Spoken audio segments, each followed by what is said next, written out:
Okay, I think we've made some real progress today.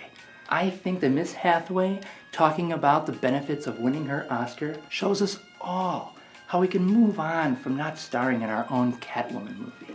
Oh, please. Miss Pfeiffer disagrees? Yes, Miss Pfeiffer disagrees. They talked about making a Catwoman movie for years, and I was supposed to play the part. But they waited too long, and the fan base died down, resulting in that abomination with Halle Berry. Shh! You know we never mentioned she who must not be mentioned. But aren't you technically mentioning her? It doesn't matter. Pfeiffer's role should have been my role to begin with. Yes, Sean Young. We all remember how you ambushed Tim Burton dressed as Catwoman in order to force him to put you in the role. And that's not comedic writing. She really did that, folks. Still doesn't matter. Barry stole the role from all of us, and she ruined it. Yes, it was the first time a Catwoman had been given the leading role, and she botched it up forever. Yes, and she has never paid for her actions. Now, ladies, let's stay focused, okay?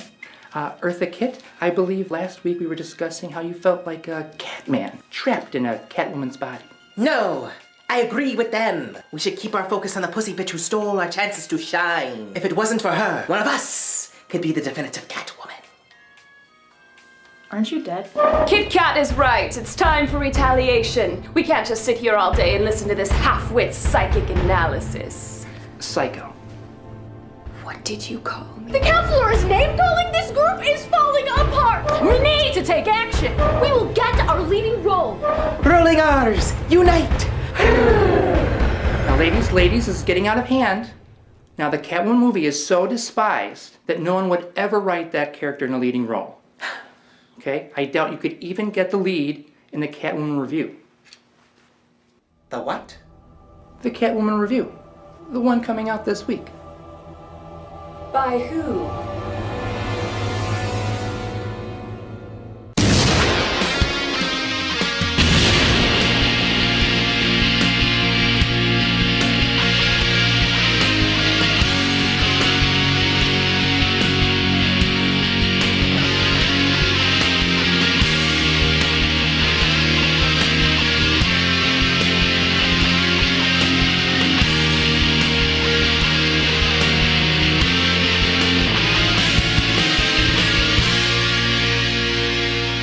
Hello, I'm the Nostalgia Critic. I remember it so you don't have to. When the movie Batman Returns came out, people mostly had one reaction. The hell was that? But they also had another reaction. Catwoman was pretty cool. And thus a movie based on the anti-hero was in development forever. Tim Burton went back and forth on the project, Michelle Pfeiffer went back and forth on the project, scripts were rewritten and retooled, until it finally reached the perfection that only years and years of development can give us. Like, just look at the costume of our main character. Oh God, let's just get this over with.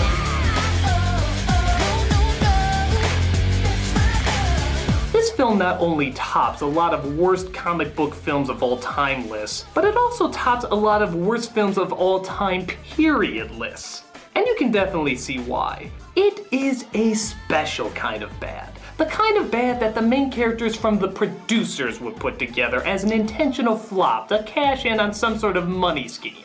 Yeah, that bad. I'd say let's review it, but really, this is more like a study.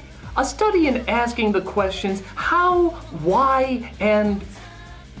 No, those are enough. Let's go ahead and study the epic failure that is Catwoman. It all started on the day that I died. We open with our main character deceased, obviously trying to symbolize the movie's ability of being dead on arrival. The day that I died was also the day I started to live. But we'll of course get to that later as we see the evil corporation our main character works for, Makeup. But they're trying to hide that better as the husband and wife owners of the company, the wife played by Sharon Stone, are stepping down from being its spokespeople because they just fucking look evil. It has been a magnificent 15 years, but we have decided to choose a new face to represent Violene. Exactly. Okay, quick word of advice to anyone joining a large corporation. If your bosses laugh like this, evil! Or how about if your performance creates the unforgivable sin of making Rupert Everett look subtle? This is not even close to what I wanted. I know I can fix it. I do not reward incompetence. I have no idea why I expected your art to show better taste than your wardrobe. You totally put me off my dick in caviar party. I bet you didn't even know we threw those, did you? But she's just too timid to fight back for herself, as our main character named Patience. Yes, our kind, quiet innocent is named Patience. The same as naming these characters Meanie, Broody, or Evil!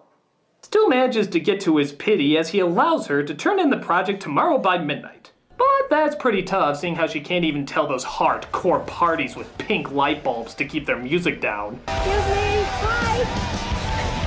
Do you think you could just maybe turn the music down just... You'd better pray this isn't creating contrast for later. It's also difficult when other people's pets like to impossibly place themselves in dangerous situations so that others would try to save them instead of doing something sensible like calling the fire department. Hey, bro, easy. Whatever it is you're thinking, whatever it is you're feeling, it's not worth you, understand? Now look, I'm a cop. Maybe I can help. I know you read the reviews to the call! I'd be depressed too! So the cop saves her, but finds she's in a hurry to return to her everyday mundane job. So every day that this guy is in the exact same spot as before. Is the railing his desk? But the cop manages to find her and returns her wallet. Tom. God, that is such a good name. Tom Lone. Rhymes with cone, phone, bone. Not that rhyming's all that important. Just be in my cubicle. Hello. Just let me know, Hallie, if you want me to be more awkward or not as attractive as you. Is this yours? It's nice. Thanks. Yeah, it kind of reminds me of early Chagall. Elegant, but whimsical. You know, not enough cops use the words elegant and whimsical. I like to see it brought up in more police meetings. All right, man. We're gonna take down this drug lord the old-fashioned way. What's the old-fashioned way? Elegant and whimsical. Peterson. Yes, sir. I want you to especially be enchanted and pleasant. You got it, sir. We're gonna break into this bastard's home, kick down his door, and introduce him to a world of wonder and merriment. Hey! Now, ready your boas. Tradition of the old Dutch masters. I'm impressed. Don't be. I noticed all the art in your apartment, so I Googled it at the office. Aw, well that's alarmingly creepy. I wanted to apologize to you about this morning, thinking that you were a jumper. I was hoping I could make it up to you by taking you to coffee. So he apologizes to her for saving her life, and thus invites her out on a date to make up for it. You have to wear that leather outfit Lance and I got you for your birthday. Remember, I will never, ever, ever wear that leather outfit. Oh, I hope this is creating more contrast! Because if it isn't, that line would be awkward and totally pointless, but if it is, oh boy! One obnoxious 90s edit later, we see that our messenger to drop off her design has canceled. So she has to drop it off at Obvious Evil headquarters herself. I don't care that the FDA never saw the headaches and the nausea and the fainting spells. Those... Okay, is it me or is the editing in this movie out of control? When it has nothing to cut to, it will literally cut to itself. I don't care how short your audience's attention span is. Only cut when you have something to cut to. It's like a boxer who has nobody to fight, so he just hits himself. But she stumbles across the plan of Corella Jane Lynch, whose new makeup line will start damaging the skin if it's not continually applied. She tries to escape through the sewers, but luckily the henchman who doesn't work there knows the exact button to push in order to flush her out.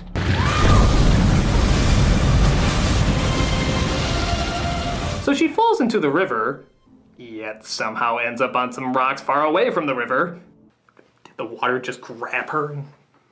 Where we see the embarrassingly bad animation left over from Puss in Boots comes in and quite literally breathes new life into her. I'm not even making that up. It literally breathes new life into her.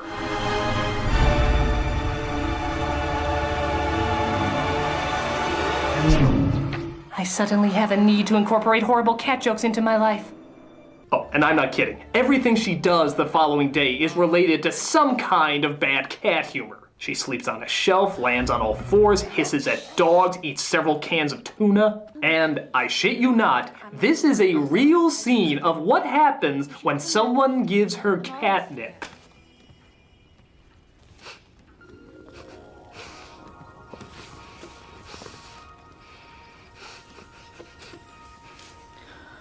Catnip. Movie? Come on! This is a third grader's idea of what Catwoman should be, not paid writers and directors. No, I take it back. Third graders read comics, so even they would have a better understanding what makes a better Catwoman than you. Julie Newmar would be telling you to calm down. Crazy cat ladies would be calling you crazy cat lady. Is this really like your best foot forward? Years and years of rewrites and fine-tuning, and this is honestly what you've come up with? We haven't even got to the dumbass costume yet, and already I'm embarrassed for you. I'm embarrassed to look at you. It's like that kid that joins the football team, even though he's like that big, but you show your support anyway, but that turns out you shouldn't have because he's in the hospital with 5 fractured ribs, and he's like, why'd you support me? Why'd you show your support? And it's like, I don't know, I saw a movie where a woman sniffed catnip and it fucked me up. I mean, really, who would take being a Catwoman this ridiculously serious? Catwomen unite! We will find this Nostalgia Critic and force him to have us star in his review. You know, ladies, I really don't think this is helpful to the healing process. Oh, but we have such plans for you. Yes, in a few moments, once we conveniently leave, that door will open to reveal a ferocious killer tiger. Ripping you limb from limb, leaving only canceller bones. Thus concluding our death trap that ties into our villainous identities. Come, ladies, we have a critic to visit.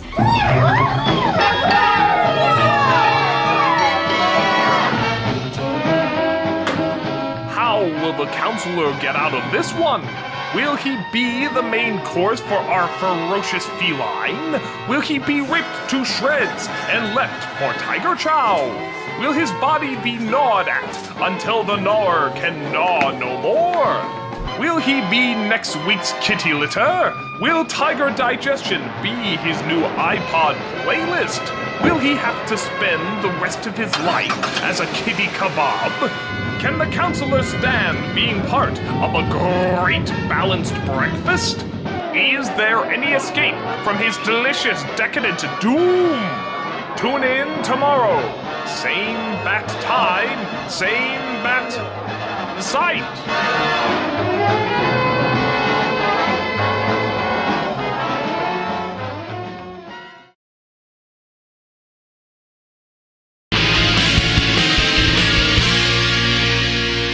Enough, Patience has no memory of being drowned, which is never really explained, but after this scene you could say she's a porcupine and I wouldn't question it. But she does remember that she forgot her date with her cop friend and leaves an apology coffee. Her life also seems to have a little bit more bite to it.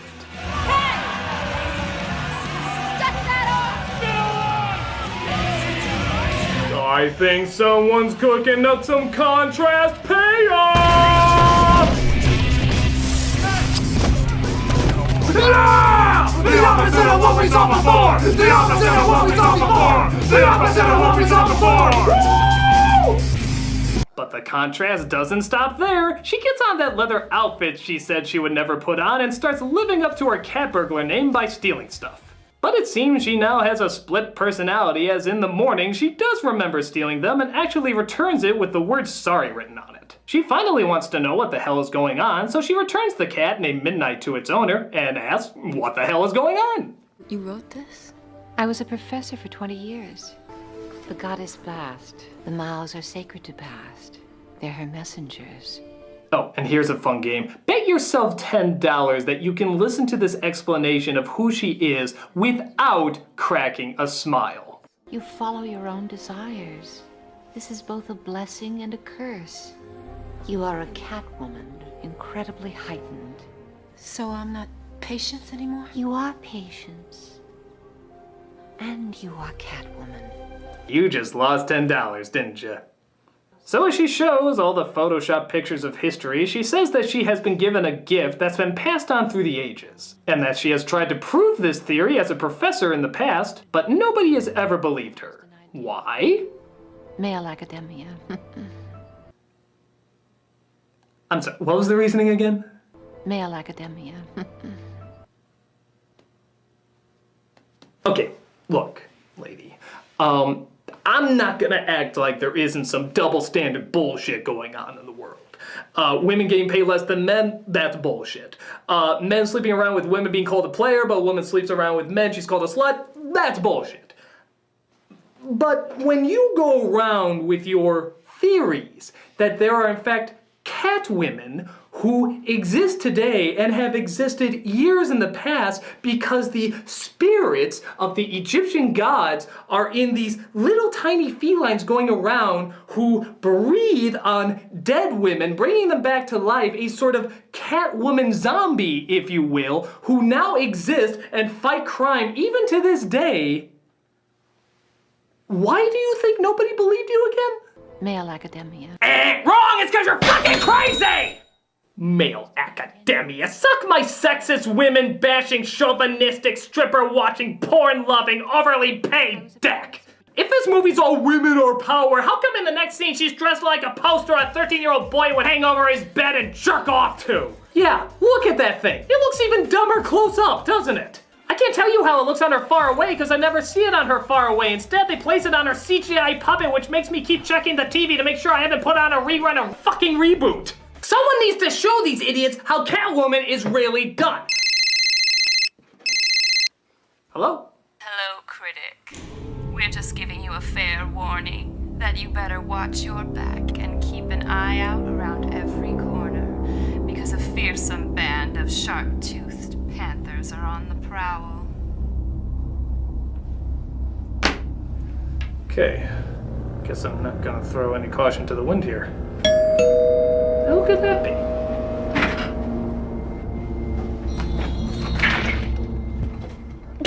He opened it! I can't believe he just opened it! Cat's out of the bag, critic. We need a role we can sink our teeth into. And you have the perfect part. Cat-related pun! What the hell's going on here? What do you want? We're here to star in your Catwoman review, so we can show up that cow horse Halle Berry. Forget it! You're not stealing this review from me!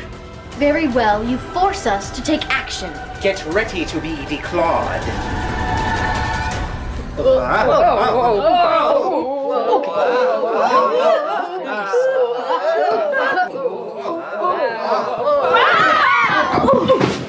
Haha! You fallen for the Catwoman's greatest weakness! Fetish fuel. Come on, ladies. Let's finally put these things to some good use. Oh, come on. What are you honestly gonna do with those pointless things? After him!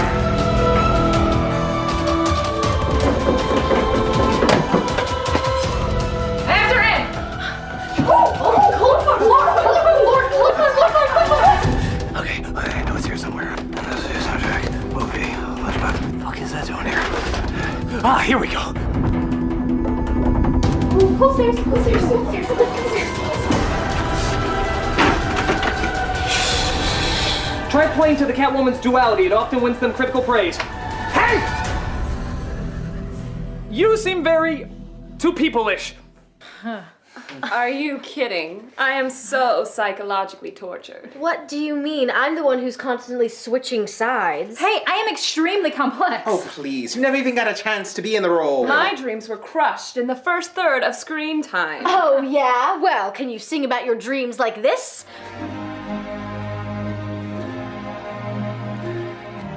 I dreamed a dream in time gone by.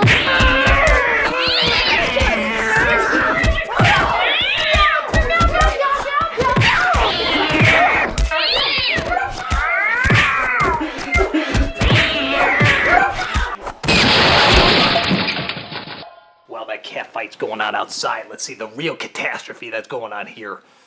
We see Catwoman goes inside a club thinking she can find the answers of who tried to kill her. What can I do for you? White Russian. No ice. Hold the vodka. Hold the Kahlua. I'm a cat! She locates one of the thugs that tried to kill her that night and tries to get some info out of him. The other night you killed somebody. She was a nice girl. Why?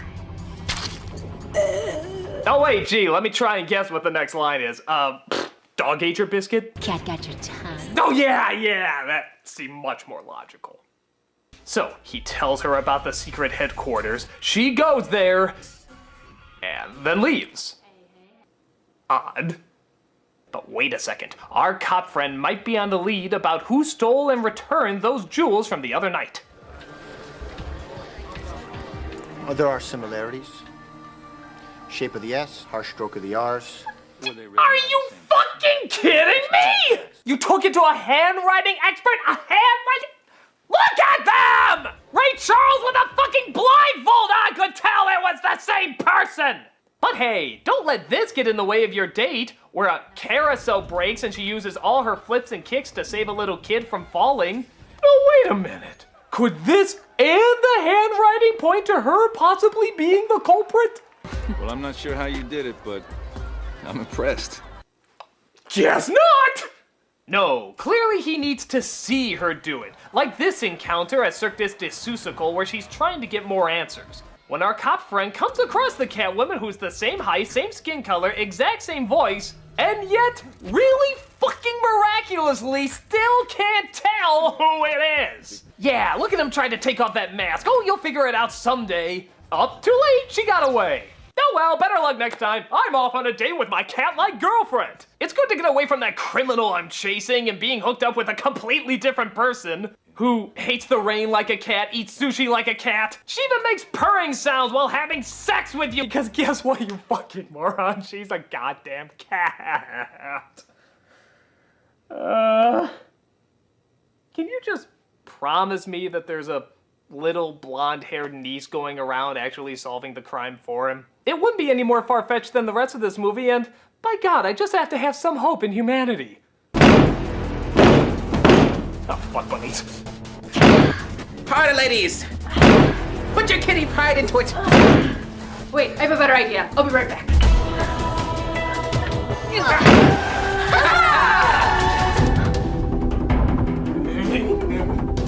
Where'd he go? Where did he go? Hey!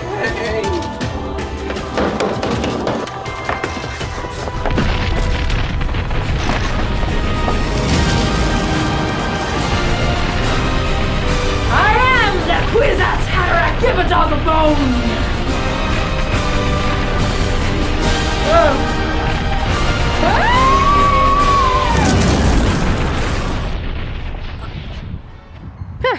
That was weird. And now to... What? Come on! Catwoman can never resist a romantic dance sequence.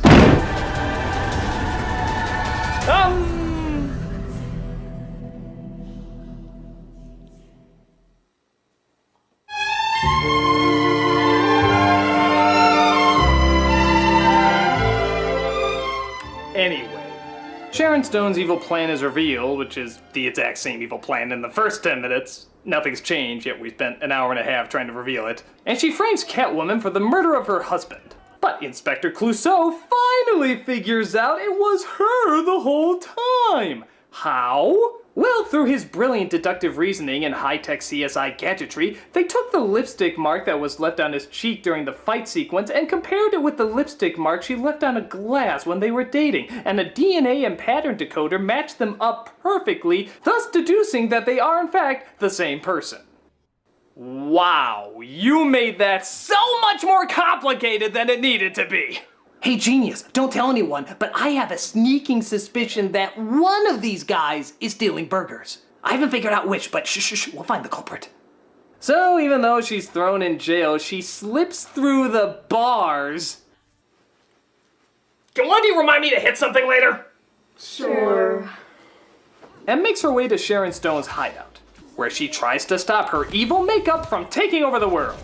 And you know, saying that out loud makes me realize just how fucking sexist this empowering women movie sounds. Male academia. But get this, because she's used the makeup for so long, it makes her skin indestructible. I can't be hurt. Violin. You stop using it, and your face disintegrates. And if you keep using it, skin like living marble. So, wait, she's created this makeup where the more you use it, the more powerful you become? And all you have to do is keep using it to make you stronger? I'm sorry, what's the downside to this?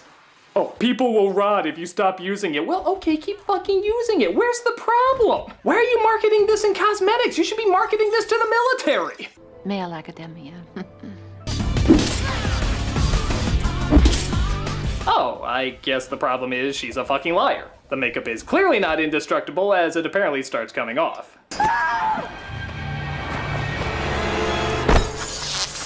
Oh, and apparently indestructible doesn't also include falling off a building. Yeah, that's apparently its kryptonite too. Kind of false advertising, but whatever. Catwoman is proven innocent, but finds she can't stay with her boyfriend because... last 10 minutes of Spider-Man explanation. And I cry for anyone who didn't get an immediate refund before the credits started rolling.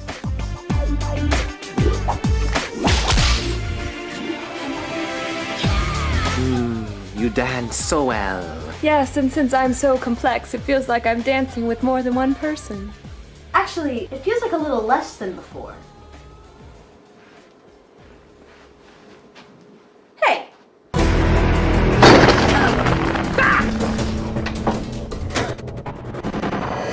Will they realize I don't want 4 beautiful women in skin-tight catsuits interrupting my review?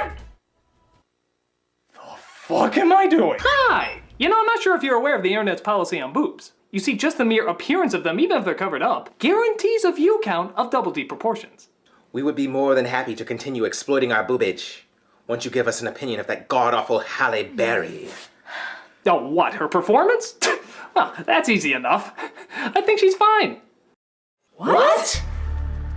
I mean, it's by no means good, but let's face it, there's nothing any actress could bring to it to make it work. I mean, when the script calls for you to rub catnip on your face, how well can you seriously portray that? It's over the top and goofy, but I think that just adds to the insanity that the film has already gotten across.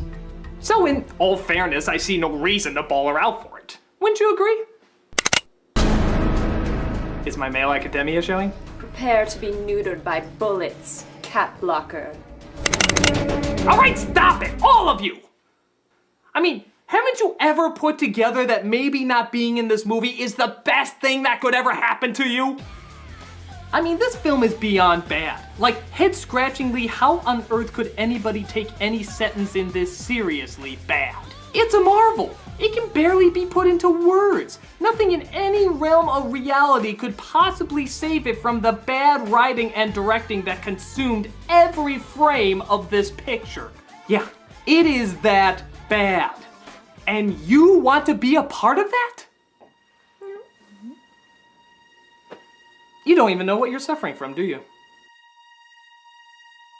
You are suffering from Catwoman raging against Halle Berry syndrome. That's right. You all have crabs. So that explains that itching feeling inside. It's all right. A lot of women who have gone through what you've gone through have it. And it's nothing to be ashamed of. All you have to do is find a way to live with it and continue to bring joy to people. But how can 4 attractive women dressed like this bring joy to people? On the internet, there's definitely a way.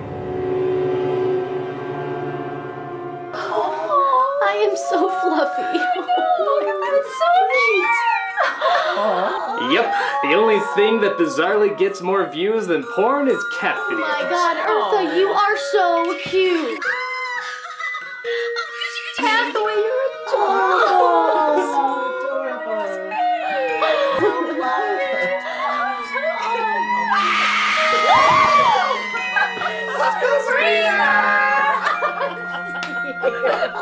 Well, my work here is done.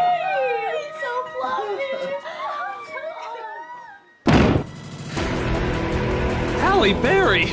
I hear somebody didn't like my movie. Maybe you should come across Halle Berry, you are doomed, for she clearly has no idea what makes a real Catwoman.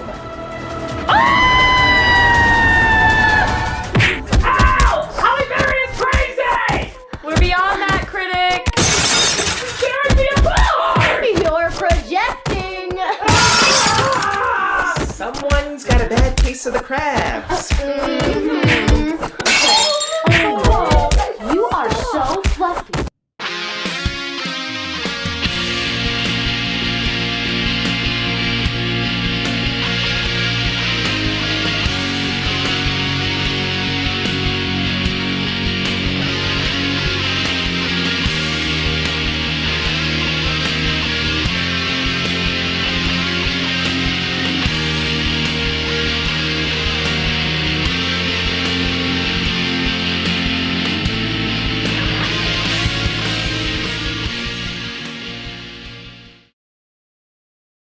Male academia.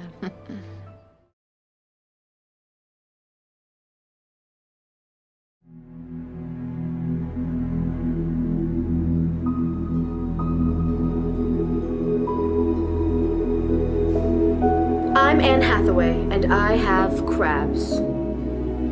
I'm Sean Young, and I have crabs. I'm Eartha Kitt, and I have crabs. I'm Michelle Pfeiffer, and I have crabs. I'm Chester Ibum, and I have crabs. Really? You have Catwoman raging against Halle Berry syndrome? Oh, God, am I in the wrong place? We'll be right back to the show on Disney Channel.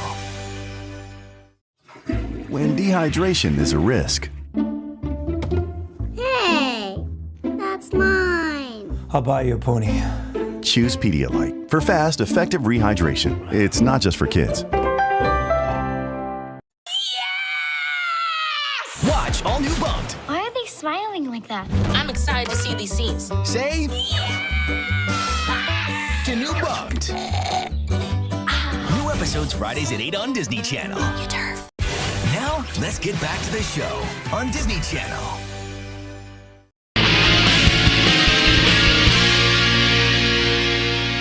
Hello, I'm the Nostalgia Critic guy. Remember it so you don't have to. And welcome to another rendition of WTR, aka, was that real?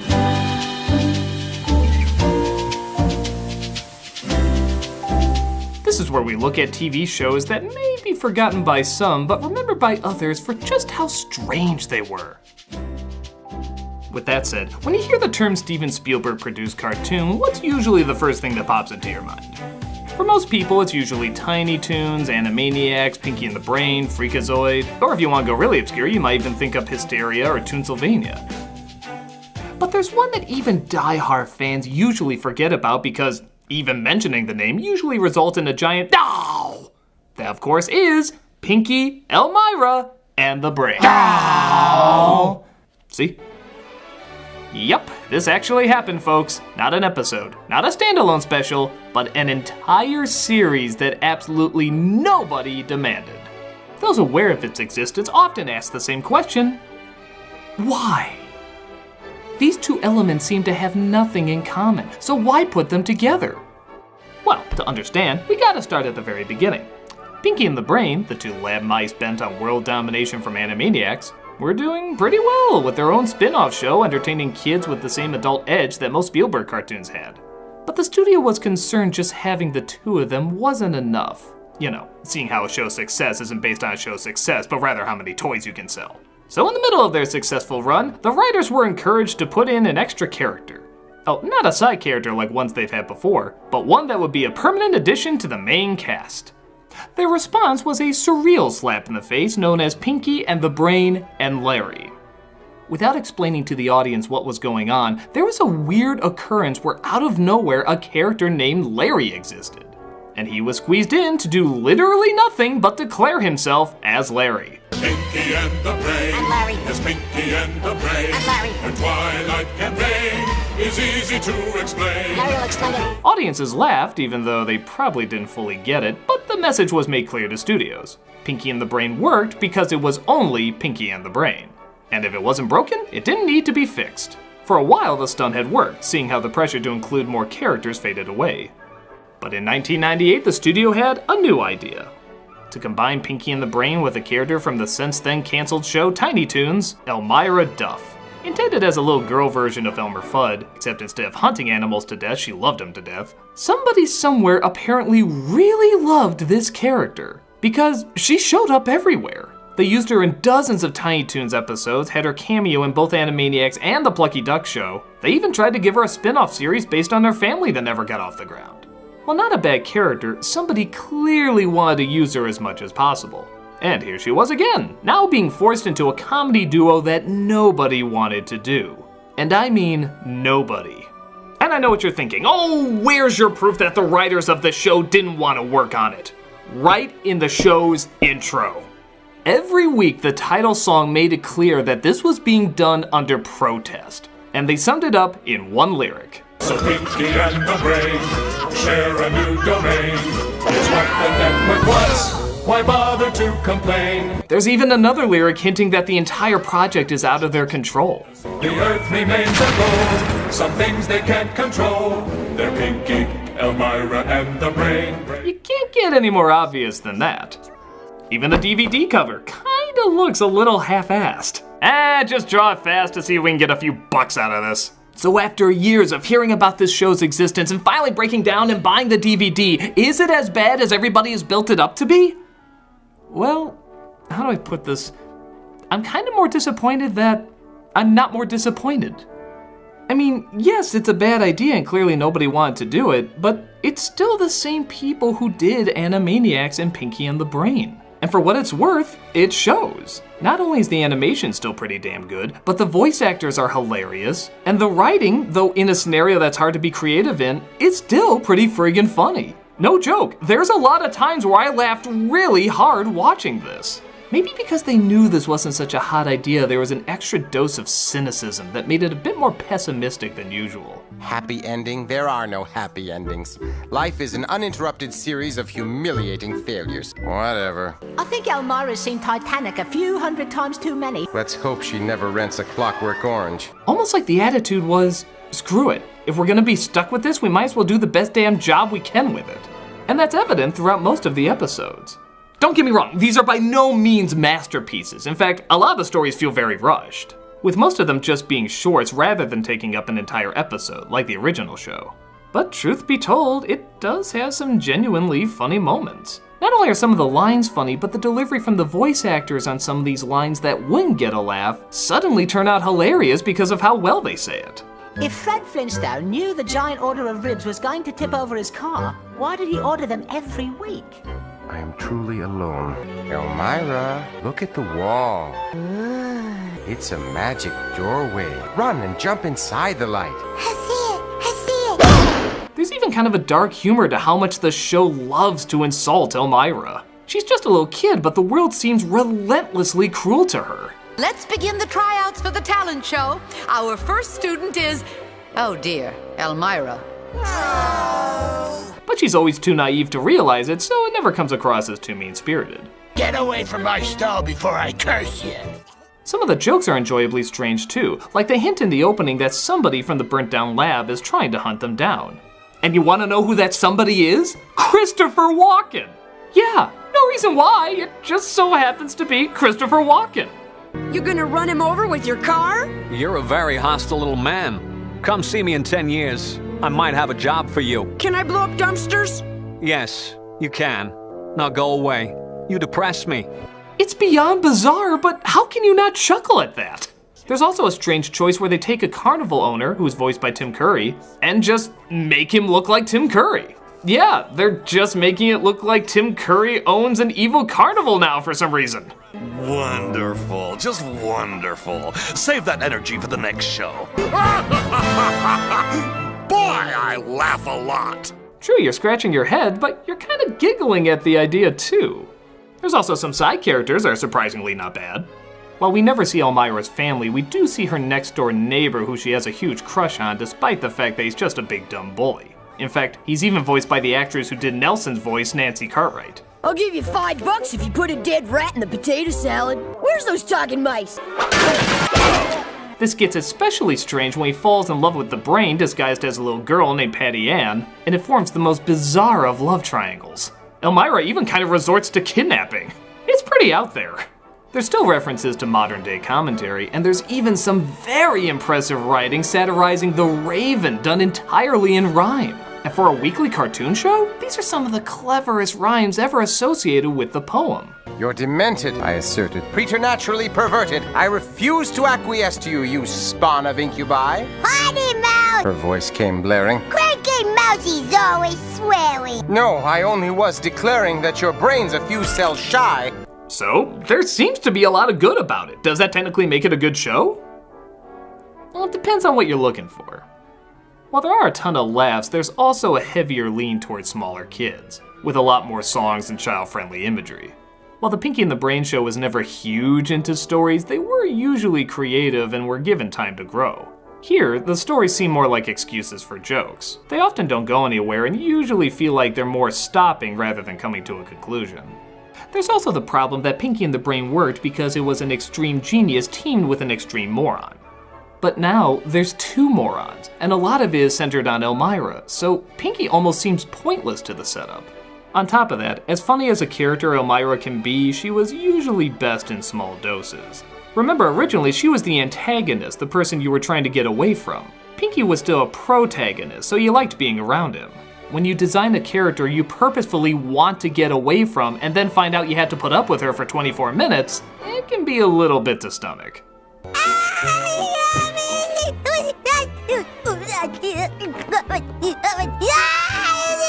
The great irony in all of this is the idea of a dumb little girl having a brilliant lab mouse who's trying to take over the world is actually kind of a clever show idea.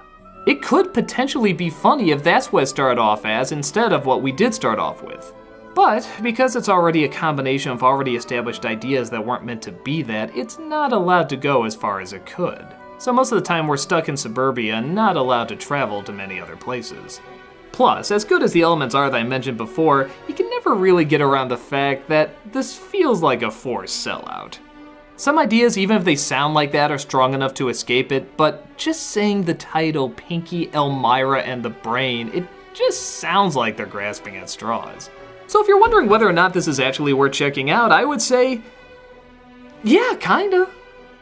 Is it as good as the other shows? No. Does every episode have laughs? No. But for an obviously forced idea, I think it's worth sticking up for a bit. It's a testament that even though the people behind it had to do it, they still seem to give it their all. It would have been so easy just to not try and let this crash and burn, but judging by the acting, the writing, and the animation, it's clear that they were at least trying to make it work. And the result, in my opinion, is definitely worth looking at. Not just as a valiant attempt, but for some reasonably funny moments. I know, it's weird. I'm defending Pinky, Elmira, and the Brain, and I'm not even defending it as anything that great. But with such an idea, it's kind of amazing they got this much out of it. In a strange way, it's something to be admired, even if it doesn't always work. It shows that even in the toughest situations, you can turn out something when everybody expects nothing. In hindsight, if I was a writer or an actor or a producer and I was offered a job like this, why wouldn't I want to work with so many people who not only have great talent but also great reputations as fun people to work with? It's still being done at a time when cartoons were not expected to be that funny. At least not for kids. So if you're curious enough to say, I don't care how bad it sounds, I just want some laughs from people I know are funny, you just might find a little bit in the most unlikely of places.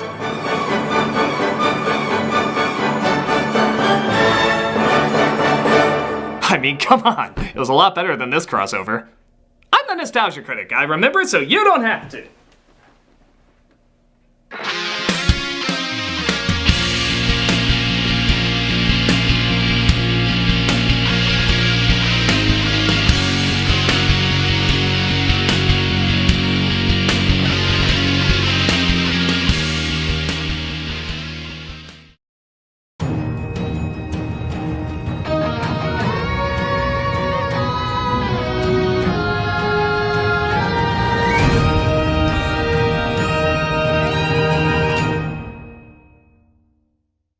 Hey, Doug Walker here doing the charity shout out, and this one's a real cool one. This is the Starkey Hearing Foundation. This is an organization that travels across the world to bring hearing aids to those who can't afford them. They use hearing as a vehicle to reflect caring and change in lives around the world. Disabling hearing loss affects more than 360 million people, including 32 million children worldwide. Yet so many don't have access to the hearing devices that can help them. This foundation is pledged to provide more than 1 million hearing aids to people in need this decade and currently gives more than 175,000 hearing aids annually. Many of these individuals are hearing for the first time. If you go to their YouTube channel, you can see them hearing for the first time. From sports stars to former presidents to many other celebrities, they're spreading the word on this wonderful cause to help people young and old finally listen to the beauty of the world.